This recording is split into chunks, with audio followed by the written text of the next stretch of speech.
Bueno, muchas gracias al director de nuestro instituto, el doctor Jaime Urrutia, por su presentación.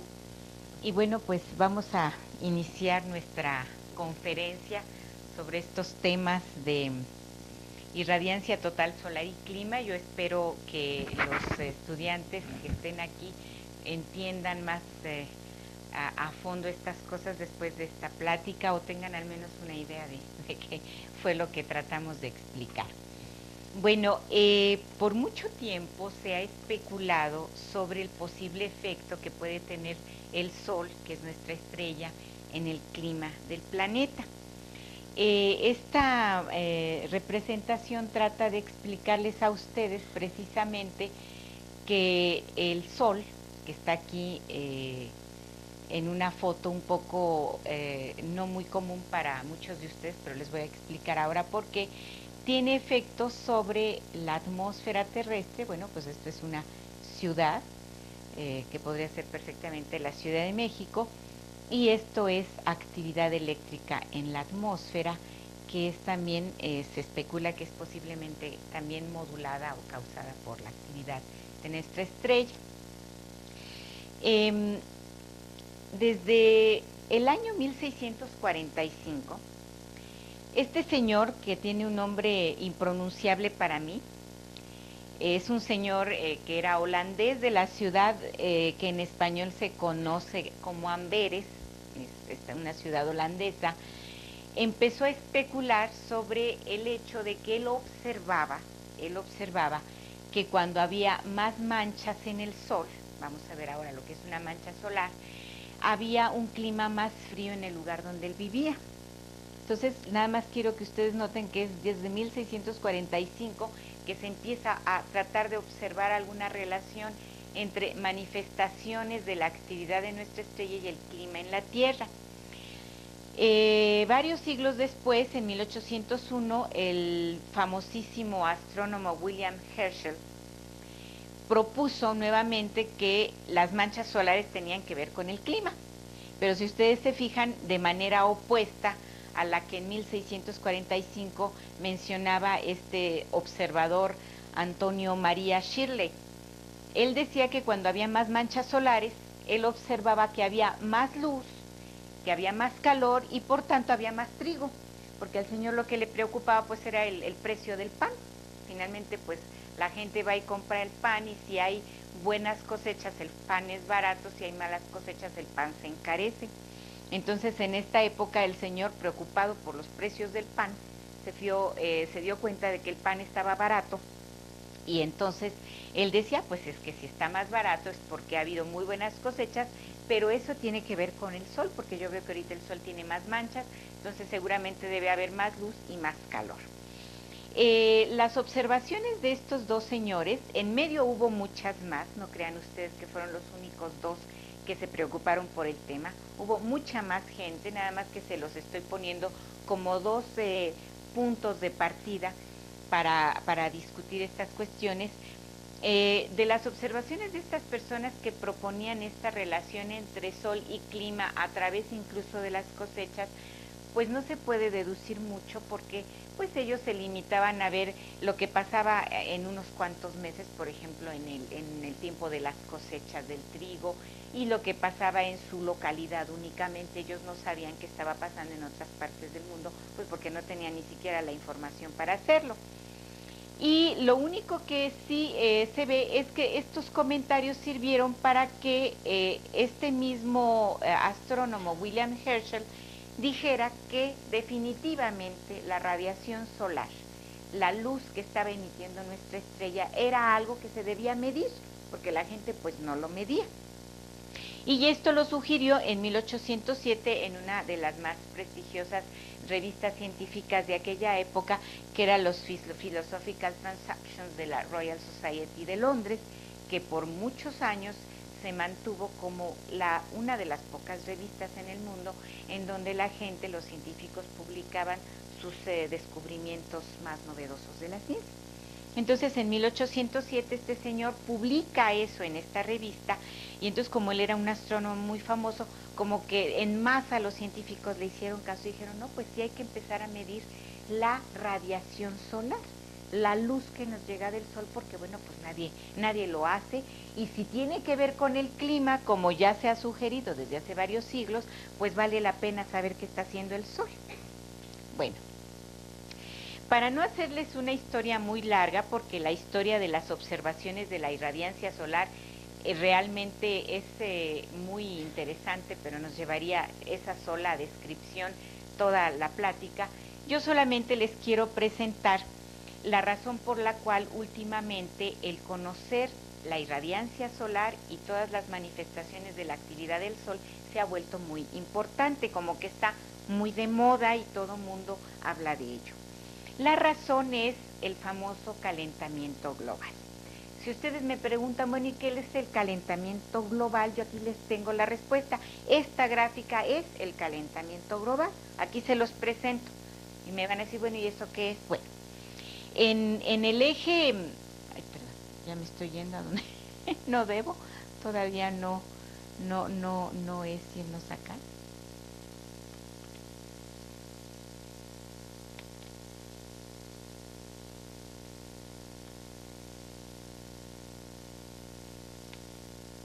Es un poco complicado maniobrar esto.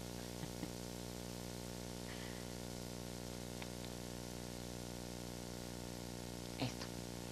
En el eje que está en esta región, el eje horizontal, que ustedes bien conocen, que se llama el eje de las abscisas, están los años, no sé si lo alcanzan a ver, pero va desde 1800 hasta 2000, hasta el año 2000, desde 1800 hasta el año 2000, o sea, son casi 200 años de 100 años, 120 años de datos. Tenemos graficadas dos cosas.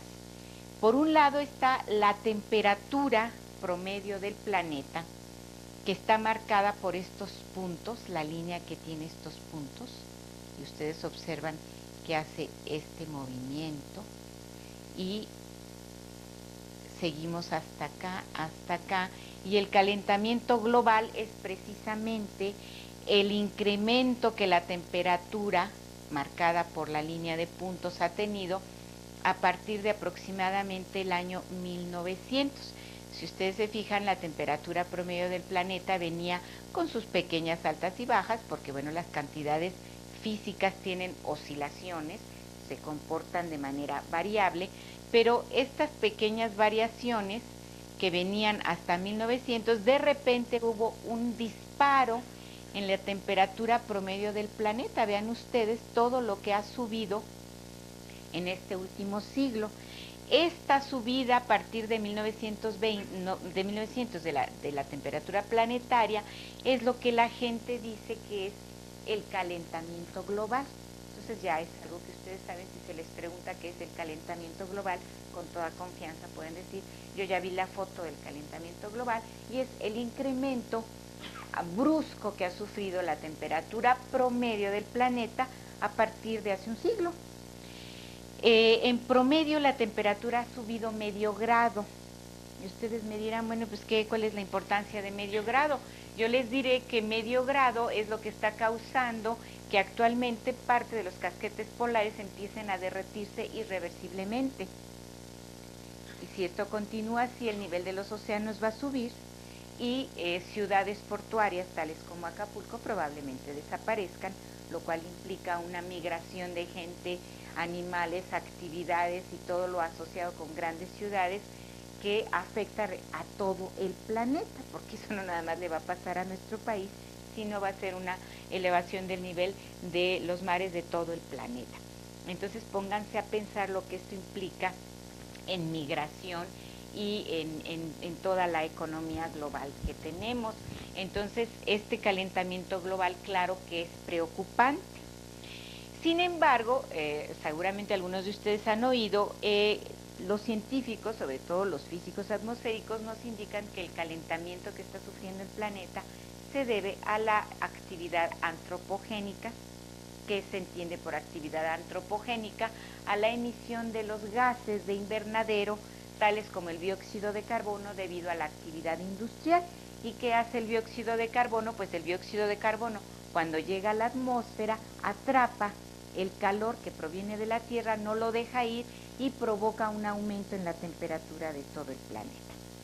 Entonces, la explicación de este abrupto incremento en la temperatura promedio del planeta se atribuye a la actividad de las fábricas, la actividad industrial que se realiza sobre todo en el hemisferio norte y sobre todo en los países más industrializados, pues como son nuestro vecino Estados Unidos y los países de Europa, que son los que tienen la actividad más fuerte en este aspecto. Entonces, bueno, pues todas las políticas que existen ahora para tratar de contrarrestar esto se enfocan, y de manera muy acertada, por cierto, a tratar de reducir la emisión de los gases para que, según esto, esta temperatura que ustedes ya tienen aquí por acá en el año 2000, que va hasta donde está ese puntito que les enseño,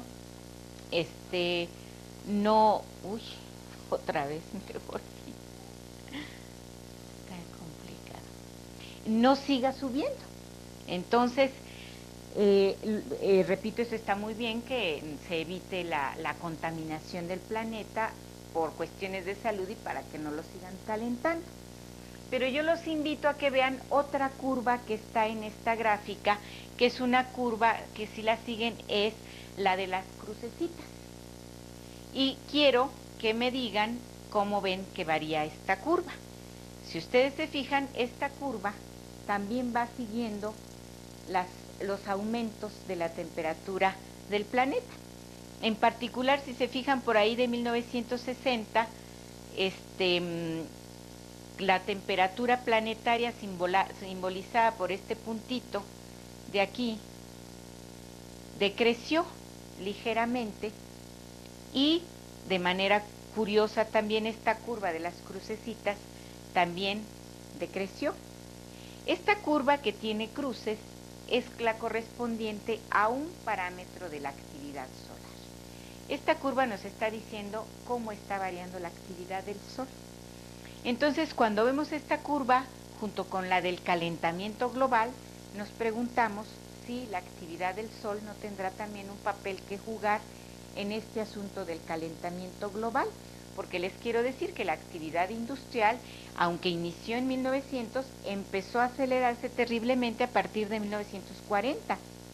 Y entonces uno se pregunta por qué, si en 1940, ya para 1960 la actividad industrial era tan intensa, porque hubo un abrupta descenso de la temperatura, y luego otra vez volvió a incrementarse, y este descenso coincide con un descenso, pero de la actividad solar, no de la actividad industrial, porque esa ha seguido en aumento y en aumento y en aumento y no ha parado. Entonces, esta gráfica es la que nos indica que tal vez la actividad del Sol puede tener un efecto mucho más directo de lo que se piensa en el clima terrestre, ya que como esta gráfica nos indica, el clima terrestre y la actividad solar se están acompañando, cosa que no lo hace de manera tan clara la actividad antropogénica. Bueno, entonces, esto nos demuestra que hay una necesidad muy importante de estudiar todas las manifestaciones de la actividad de nuestra estrella. Entonces, antes de proseguir, tenemos que saber cómo reacciona nuestro planeta ante el embate de la actividad solar. Y aquí les resumí tres grandes cuestiones que conciernen a esta situación. La primera, que nosotros nos preguntamos, ¿qué productos, qué de las cosas que hace la actividad solar nos están llegando a nuestro planeta en particular? Y lo que vemos es lo primero, y con lo que ustedes seguramente todos están familiarizados, que es la radiación electromagnética. En particular, ustedes mencionarían como la luz del Sol. En segundo lugar, el Sol tiene eventos explosivos llamados fulguraciones, en los cuales arroja fuera de sí a partículas que son muy energéticas. Son partículas cuya energía es tan alta que llegan a viajar hasta 1/3 de la velocidad de la luz. Y esas partículas energéticas también llegan a nuestra atmósfera. Y como un tercer producto de la actividad solar que nos llega al planeta está el llamado viento solar y otros transientes. Este viento solar es una emisión de la atmósfera del Sol. La atmósfera del Sol se escapa y llena todo el medio interplanetario y encuentra a los planetas y a todos los cuerpos que están inmersos en este medio interplanetario, y también nos llega a la atmósfera del Sol. Y esta atmósfera del Sol se trae consigo al campo magnético del Sol, porque el Sol es un cuerpo que tiene también campo magnético. Entonces son estas tres cosas las que nos están llegando directamente como producto de la actividad del Sol. Y bueno, cuando estos productos de la actividad del Sol llegan a la Tierra, llegan a todos los cuerpos del sistema solar, pero ahorita, claro, nos preocupa nuestro planeta porque es por donde por lo pronto estamos viviendo, ¿verdad? Por ahí dentro de 50 años va a colonizarse el planeta Marte, y ellos también, los que vayan para allá, tendrán que preocuparse de todo lo que les va a llegar del Sol, pero pues mientras no estemos en esta etapa nos preocupamos por la Tierra. Nuestro planeta y todos los planetas que reciben estos impactos de la actividad solar van a responder, no se quedan como si nada cuando estos productos de la actividad solar les llegan, y la reacción de los cuerpos planetarios depende de ellos mismos, es decir, qué es lo que tienen. Si tienen corazas magnéticas, si tienen campos magnéticos intrínsecos, como por ejemplo la Tierra, un planeta que no tiene campo magnético medible, por ejemplo, es Venus. A ese no tiene esa capa protectora. Si tienen atmósferas y si tienen ionosferas. Las ionosferas son las partes de las atmósferas de los cuerpos planetarios que han sido ionizadas por la radiación de onda corta de nuestro Sol. Afortunadamente la Tierra tiene de todo. La Tierra tiene un campo magnético, tiene una parte ionizada de su atmósfera y tiene una parte neutra, que por cierto pues es la parte en donde nosotros vivimos. La parte neutra de la atmósfera terrestre se encuentra principalmente en los primeros 15 kilómetros de altura, y es en donde se desarrolla la vida y el clima. Más alto de eso, la atmósfera la atmósfera disminuye drásticamente su densidad, hay cambios variados de temperatura y todo el comportamiento atmosférico es muy diferente al que nosotros estamos acostumbrados aquí abajo.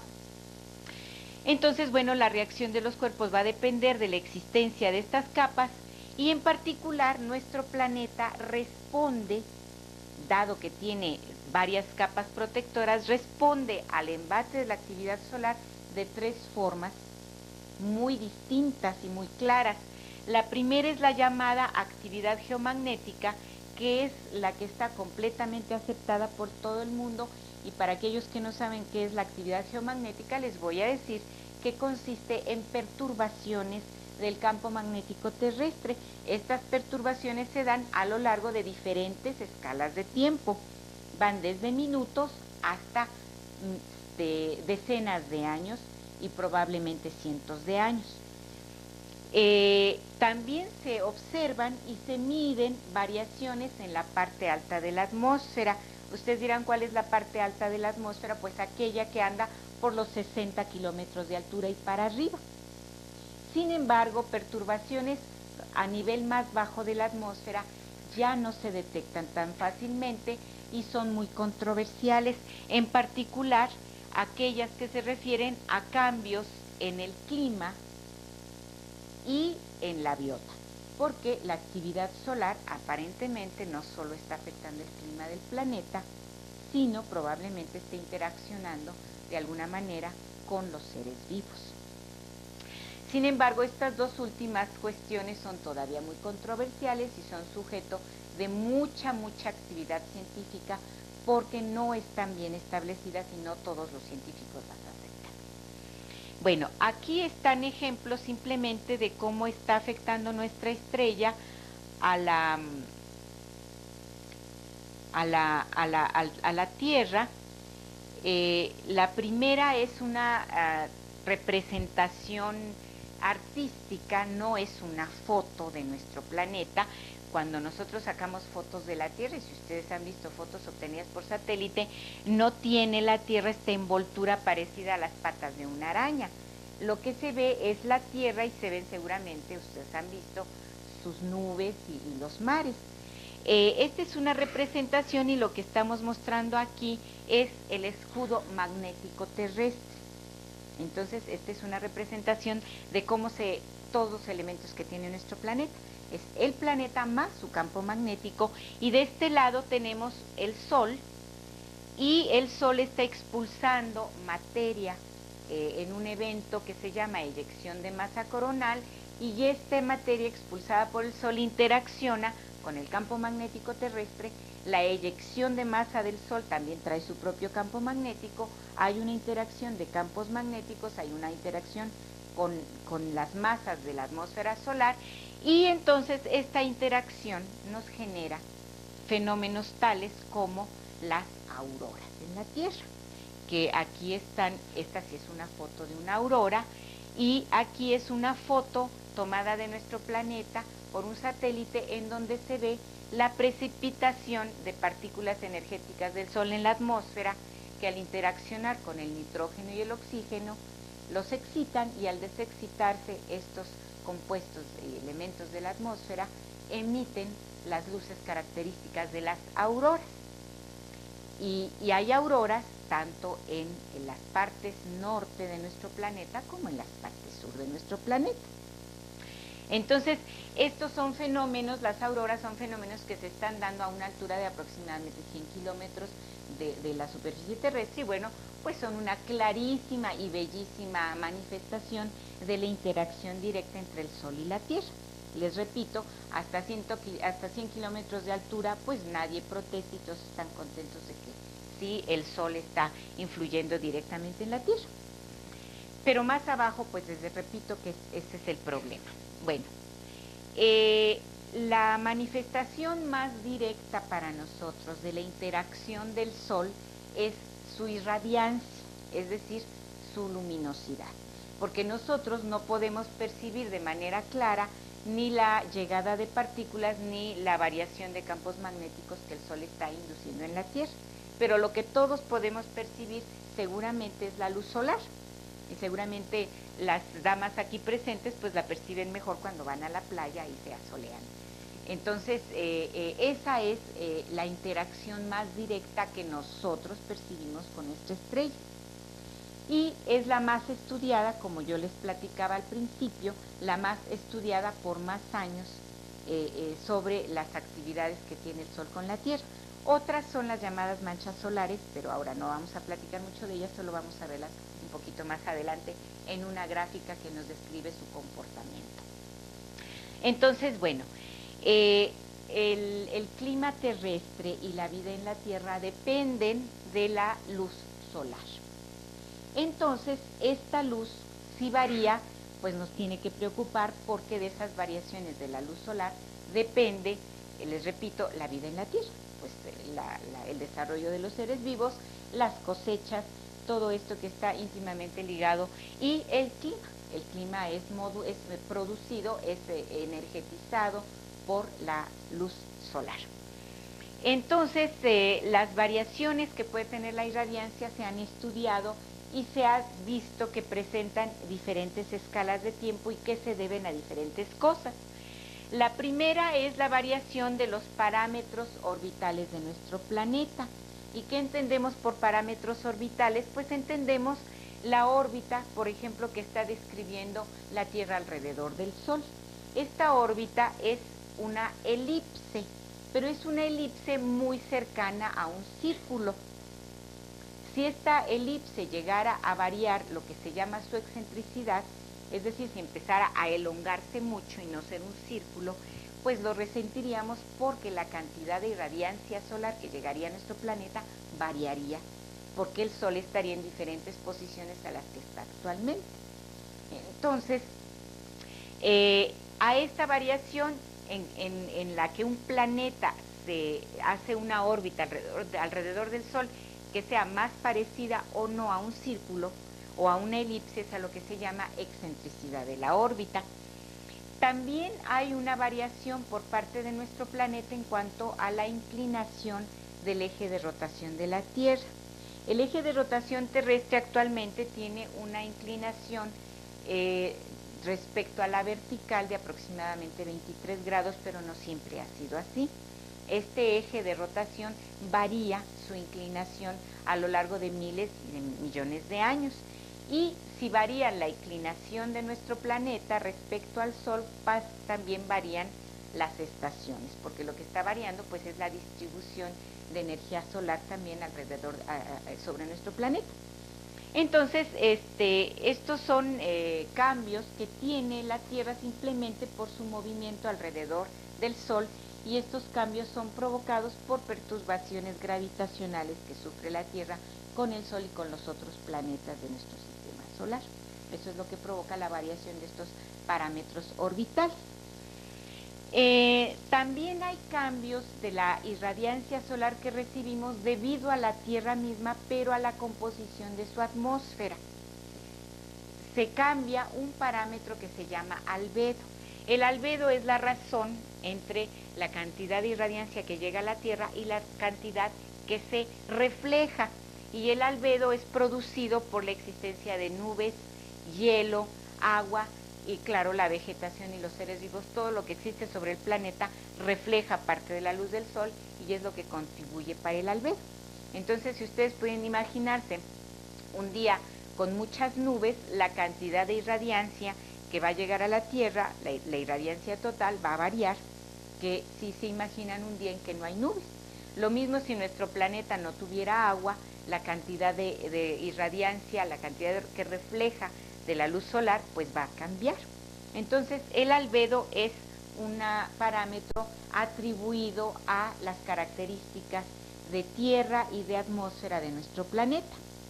Por ejemplo, en Marte, que no hay cuerpos de agua, sino pequeñas capas de hielo que se forman en los inviernos de esos hemisferios, el albedo es muy bajo, porque no hay cuerpos de agua ni nubes abundantes que reflejen tanto la luz del Sol en comparación como el que existe en la Tierra. De hecho, el albedo terrestre es de 1/3, quiere decir que 1/3 de la luz que llega a nuestro planeta es reflejada. Bueno, pero hay otros cambios de la irradiancia solar que son más difíciles de detectar y son cambios que se deben a la fuente misma de la irradiancia, porque lo que yo les he platicado pues son cambios debidos a la Tierra o cambios debidos a los movimientos orbitales alrededor del Sol de la Tierra. Pero uno también se puede preguntar, bueno, ¿y la fuente misma, es decir, el Sol, también produce cambios en lo que emite? La respuesta es sí. El Sol mismo también produce cambios en la irradiancia y son lo que se llaman variaciones intrínsecas, que son debidas a la fuente misma.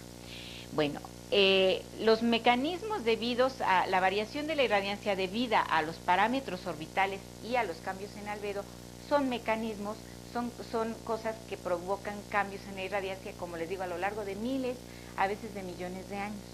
Pero los cambios debidos a la fuente son cambios que pueden producirse a escalas hasta de minutos. Entonces son cambios que nosotros podemos apreciar en nuestro tiempo de vida y son muy importantes por tanto. Bueno, a la luz que proviene del Sol, desde el punto de vista físico se le da un nombre muy preciso. Es luz solar para hablar de manera común, pero su nombre preciso es la irradiancia total solar.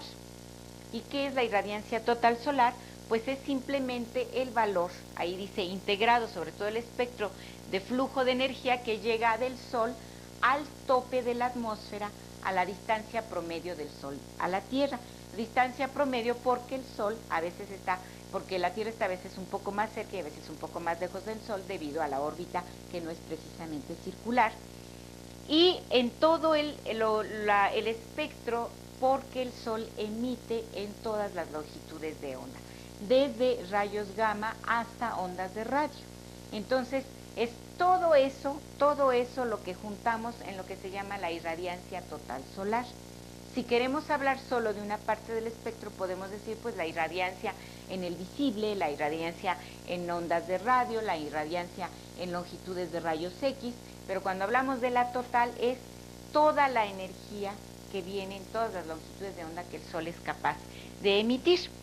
Y tiene un valor muy preciso al tope de la atmósfera, que es de 1367 watts por metro cuadrado.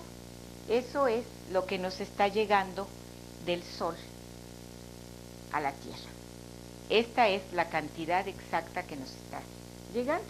Bueno, digo exacta, pero la verdad es que tiene sus variaciones y como ha sido medida, pues también tiene incertidumbres asociadas a las mediciones que ha sufrido.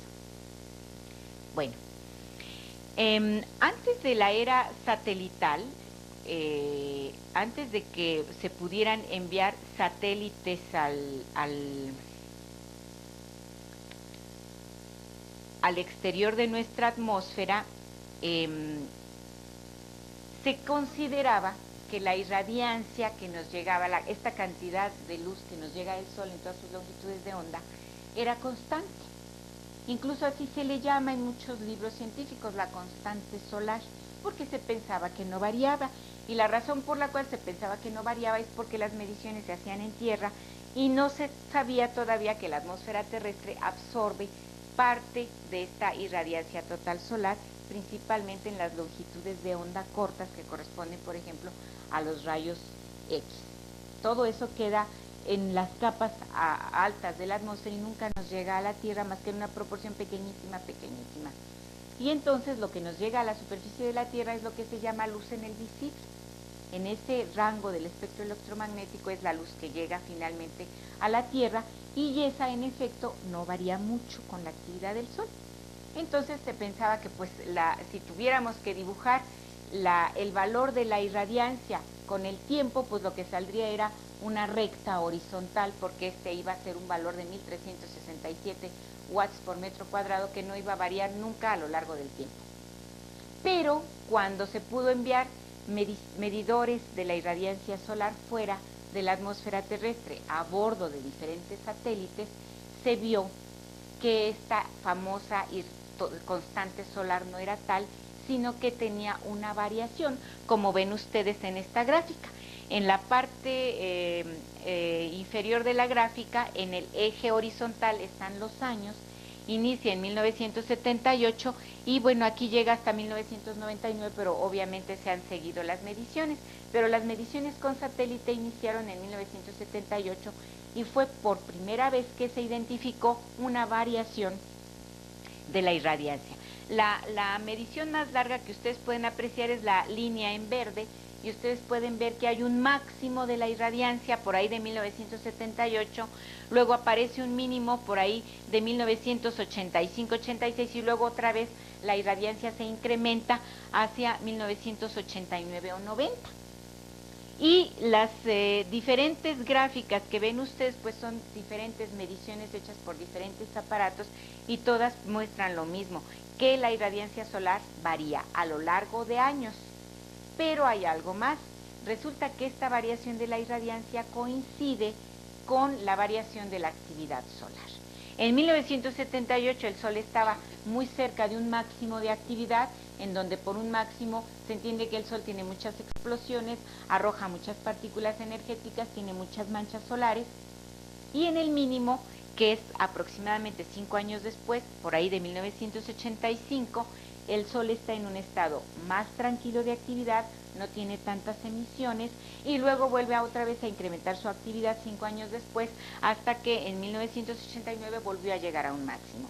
El Sol entre un máximo y un máximo de actividad, o entre un mínimo y un mínimo, tiene un promedio de 11 años. Entonces resulta que la irradiancia varía de acuerdo con toda la actividad general del Sol, y eso era algo que solo hasta 1978, que se empezaron a hacer estas mediciones, se pudo saber, porque antes, repito, se pensaba que la irradiancia solar no tenía ningún cambio. Bueno, y vamos a ver cuáles son las fuentes de la variación de la irradiancia solar. Las primeras fuentes identificadas son las manchas solares. En el recuadro superior ven ustedes una foto del Sol y ven manchas sobre su superficie visible, y como hay manchas y son del Sol, pues se le llaman manchas solares. Entonces, como son visibles a simple vista, les voy a decir que las manchas solares tienen un registro de su número muy preciso desde aproximadamente 1725. No quiere decir que antes no hubiera, sino que antes los registros son poco confiables, pero a partir de 1725, religiosamente todos los días se lleva un conteo de manchas solares y se va anotando su número, y fue como se observó que el número de manchas solares tiene también un cambio de 11 años. Vamos a ver luego una gráfica en donde esto se ve. Pero bueno, las manchas solares no son las únicas manifestaciones del sol. Aquí lo único que les enseño es que las manchas solares, cuando pasan frente al observador, obviamente como son más oscuras que sus alrededores, provocan una baja momentánea de la irradiancia que nos llega a la Tierra. Y la baja puede ser importante y puede durar algunos días o semanas. Hay otras cosas en el Sol que también provocan cambios en su irradiancia, que es este patrón que ustedes observan junto a las manchas, que está ahorita todo dibujado de amarillo, pero no sé si perciben que parecen pequeños gránulos. Toda la superficie visible del Sol está llena de estos pequeños gránulos, que no son más que las manifestaciones del transporte de la energía que se está generando en el núcleo del Sol a la superficie. Y se ven como gránulos porque es un patrón llamado convectivo. En esta parte del Sol la transmisión de la energía del interior se está llevando a cabo vía un mecanismo de transmisión de energía que se llama convección, y se ven como granulitos porque es un movimiento de las masas del Sol que está transportando energía de adentro hacia afuera. Entonces toda la superficie visible del Sol, lo que ustedes ven como amarillo en el Sol, realmente está formado por estos pequeños gránulos. Y ustedes dirán, ay, están muy chiquitos. Pues yo nada más les quiero decir que tienen un diámetro de aproximadamente 1000 kilómetros. Algunos llegan a tener un poco más. Y la Tierra tiene un diámetro de 12.000 kilómetros. Entonces estos granulitos son como un doceavo del diámetro de la Tierra. Para aquellos que piensen que se ven chiquitos, pues están chiquitos en comparación con el resto de la estrella, que pues comparada con nuestro planeta es verdaderamente gigantesca. Estos granulitos también tienen periodos de variaciones que provocan cambios en la irradiancia solar.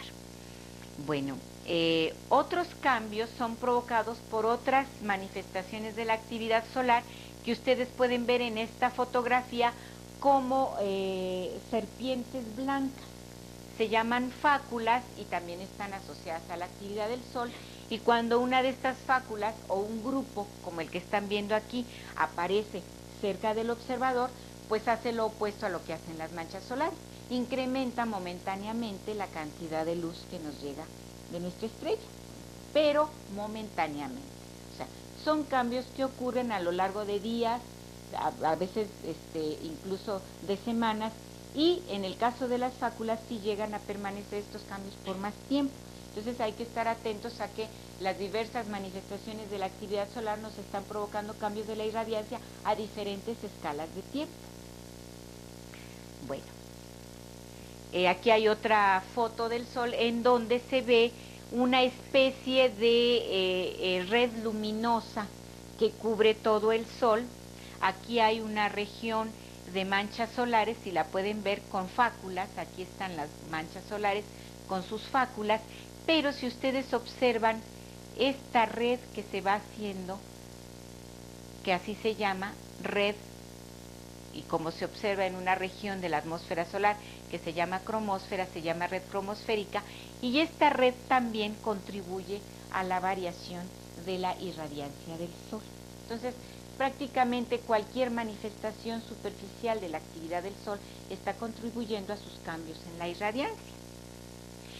Bueno, las observaciones que tenemos de satélite nos indican que la irradiancia solar está variando a lo largo del ciclo solar de 11 años. Se sospecha que hay variaciones a más largo plazo que pudieran ser hasta 20 años, pero no tenemos datos que nos corroboren todavía esto, y entonces no sabemos de los datos de satélite si la irradiancia solar, aparte de esta variación de 11 años, va a tener otras a más largo plazo. Si nada más tenemos 20 años de datos, pues solo podemos ver variaciones de 10 años, las dos veces en que han ocurrido. Más tiempo no podemos determinarlo de las observaciones de satélite. Y de las observaciones en tierra, como les digo, pues estas han tenido muchos problemas a lo largo de muchos años, y solamente en los últimos años se han logrado observaciones más precisas que de todos modos no nos están indicando si hay una real variación a más largo plazo de la irradiancia solar. Bueno, Esta simplemente es una gráfica de lo que se llama la irradiancia solar compuesta. Si ustedes se acuerdan, vimos las mediciones de los diferentes satélites que han estado observando la irradiancia total solar y se inician cada una de estas mediciones, digamos, tiene su cero en diferentes partes. Entonces, unos nos dan unos valores y otros, y lo ideal es tener una sola serie completa que nos pudiera indicar una irradiancia total completa, y es lo que se ha hecho con esta gráfica, en donde se han juntado las observaciones de todos los satélites, se han calibrado a un cero común, y entonces esta es actualmente la gráfica, los valores de la irradiancia solar total medida al tope de la atmósfera con la que se trabaja cuando quiere utilizarse la irradiancia del Sol. Es una serie compuesta.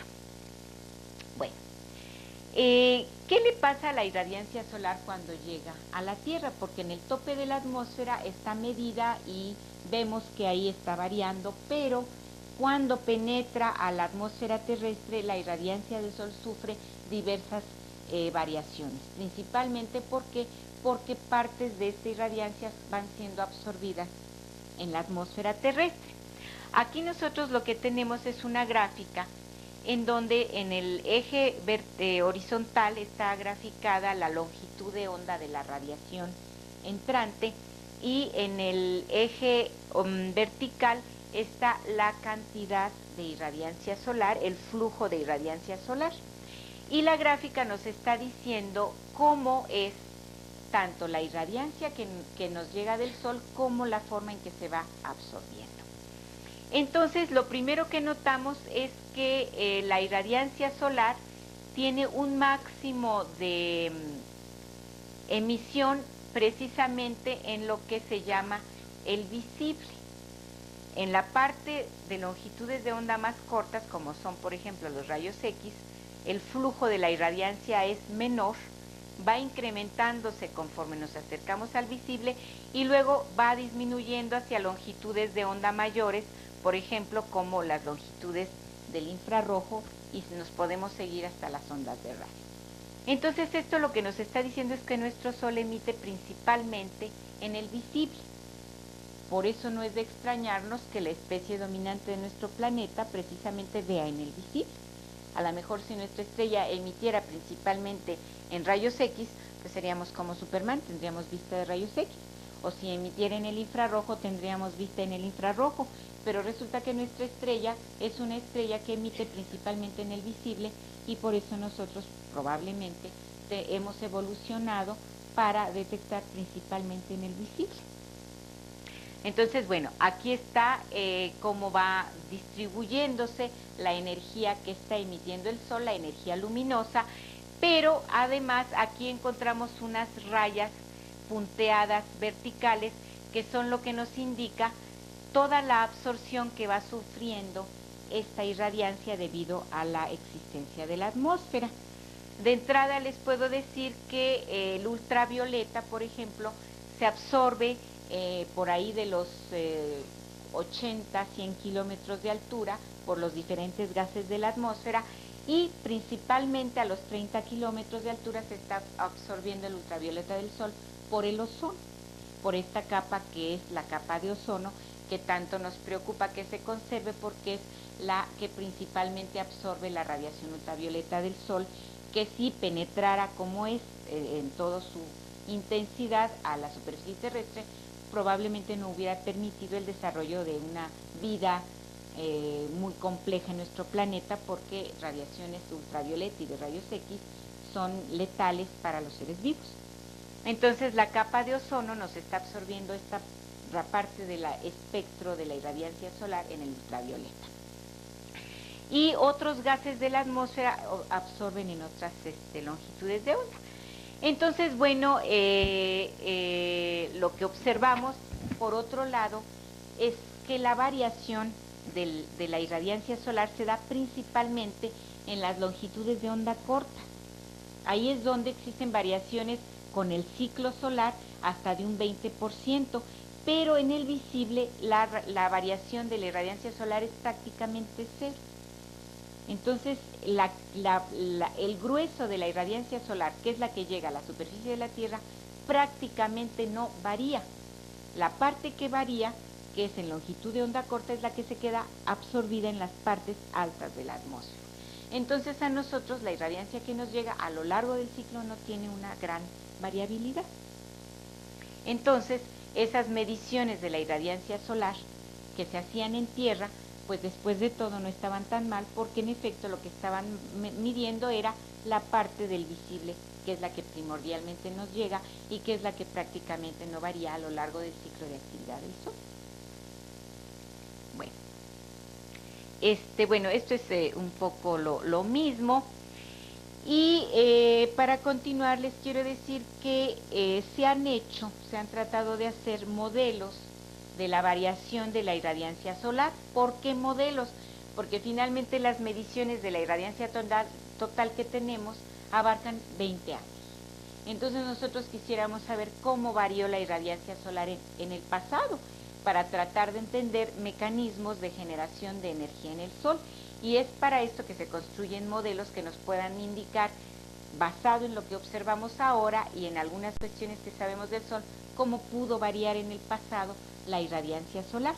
Entonces, bueno, pues se construyen modelos en donde se asume que los índices de actividad solar son proporcionales, la variación de estos índices son proporcionales a las variaciones de la irradiancia. Esto es lo que básicamente están asumiendo los modelos. Y el Sol, a su vez, tiene varios índices de actividad solar. Y estos son todos los que se emplean para agarrarlos como proporcionales a las variaciones de la irradiancia solar. El índice más largo con el que contamos, pues, es el de las manchas solares, que es, como les enseño, tenemos muy confiablemente desde el año 1700, ustedes pueden verlo aquí, estoy tratando de marcarlo, es esta gráfica, la correspondiente a las manchas solares. Tenemos mediciones continuas de manchas solares desde aproximadamente 1700, vean ustedes todo el periodo que se ve de la variación del número de manchas solares, y algo previo a 1700, entre 1600 y 1650, tenemos otros índices que se refieren a emisiones propiamente en el Sol, en sus diferentes capas de la atmósfera, y aquí están a partir de 1980 el índice cromosférico, a partir de 1950 el índice en radio, a partir de 1920 la observación de las fáculas, de estas áreas brillantes que se observan en contraste con las manchas solares que son oscuras, y los más largos de todos, que son los llamados isótopos cosmogénicos, que se tienen desde aproximadamente 1000 años antes de Cristo, que son generados como productos secundarios de la actividad solar en la Tierra. Ahorita no vamos a platicar cómo se generan y cómo se miden, pero estas mediciones desde hace 1000 años antes de Cristo también nos están dando indicaciones de cómo varía la actividad del Sol y por consecuencia la irradiancia solar. Entonces, si uno toma estos índices solos o combinados, podemos hacer una simulación de cómo ha variado la irradiancia total del Sol desde hace algunos años. Tomando algunos índices tales como las manchas solares y las fáculas, podemos simular la irradiancia solar desde 1978, que es la punteada, y compararla con las observaciones, que es la línea continua. Y como ustedes pueden ver, pues la comparación no sale tan mala. Esto nos está diciendo que gran parte de la variación de la irradiancia solar en efecto está siendo producida por las manchas solares y las fáculas, ya que al reproducir la irradiancia con esos dos gráficas, se reproduce muy bien las observaciones. Sin embargo, hay partes que no coinciden mucho, y esto nos está indicando pues de que aparte de las manchas y las fáculas hay otras contribuciones a la irradiancia solar. Mientras más contribuciones pongamos, más cercanamente va a variar lo que nosotros modelemos con las observaciones. Aquí es una reproducción de la irradiancia a mucho más largo plazo. Si ustedes se fijan, inicia en 1600. Y aquí, aparte de las manchas y las fáculas, se puso un término de manchas solares que se observa que varía a largo plazo. Entonces tenemos dos reproducciones de la irradiancia solar desde 1600 hasta el 2000, que nos está indicando cómo ha variado esta emisión solar a lo largo de los siglos. Hay dos propuestas, una en la parte de arriba, la línea delgada, en donde no hay variaciones de las manchas solares a largo plazo, y nos da una línea, digamos, sobre 1367 más o menos, pero la otra, la de abajo, que incluye variaciones de la actividad solar a más largo plazo, sí nos da reducciones drásticas de la irradiancia solar. Y aquí viene otra vez el asunto de la actividad solar, de la irradiancia solar y el clima. Como la parte visible de la irradiancia solar varía muy poco y es la que finalmente llega hasta la superficie de la Tierra y la que afecta el clima, se dice que este cambio en la irradiancia solar pues es muy pequeño, tan pequeño que no va a poder realmente afectar al clima. Pero eso se dice con base en las mediciones de los últimos 20 años. Si yo los invito a que ustedes vean las variaciones tan grandes que ha tenido la irradiancia solar a lo largo de los siglos, podemos ver que ya no son de un pequeño porcentaje, sino que llegan a ser a veces hasta del 3% de la irradiancia solar total, sobre todo y particularmente en una época en que todas las manifestaciones de la actividad solar estuvieron bastante deprimidas, que se conoce como el mínimo de Maunder, que se dio entre los años 1645 y 1715, y si ustedes se fijan, la gráfica oscura muestra una reducción muy fuerte, más o menos en esta época, de la irradiancia solar. Quiere decir que en esta época en la que el Sol estuvo muy deprimido, casi no tuvo manchas, casi no tuvo explosiones, también la irradiancia solar estuvo muy baja, y adivinen qué, coincidió con un periodo en la Tierra en que la temperatura global promedio fue 1 grado menor. Entonces aquí ya empezamos a ver que si la irradiancia solar varía, estamos a lo mejor ahorita en una época en que no está variando mucho, pero nadie nos dice que en el futuro no vaya a tener variaciones parecidas a las que ha tenido en el pasado, y entonces la temperatura del planeta se va a ver drásticamente alterada, ya no por la actividad antropogénica, sino por los cambios que la irradiancia solar está sufriendo. Y aquí les indico pues los estudios últimos que se tienen para indicar que la irradiancia total solar de nuestro planeta, que llega a nuestro planeta, sí ha variado sustancialmente en el pasado, y eso forzosamente se tuvo que reflejar en la temperatura del planeta. Y si esto ocurrió en el pasado, nadie nos dice que no va a ocurrir en el futuro, y en el futuro son unos pocos años, y no sabemos si el Sol, de repente, cuando baja su actividad, por razones que todavía no sabemos cuáles son, también va a bajar su irradiancia, y eso entonces va a tener un efecto drástico sobre la temperatura de nuestro planeta. Entonces hay que estar muy atentos a esta circunstancia. Bueno, yo creo que con esto terminaría mi plática. Con esto únicamente les quiero hacer notar que el Sol sí tiene una parte muy importante que jugar en la temperatura de nuestro planeta, y el cambio de la irradiancia puede provocar cambios de temperatura comparables a los que provoca la actividad industrial del ser humano. Entonces, estudiar la actividad del Sol, y en particular su irradiancia total, es crucial para estudiar y entender el clima de la Tierra, y en los modelos climáticos que se desarrollan, la irradiancia solar tiene que estar contemplada como un factor que cambia, no como un factor constante. Bueno, pues con eso he terminado mi plática, y pues si hay algunas preguntas al respecto, pues aquí encantada de escucharlas.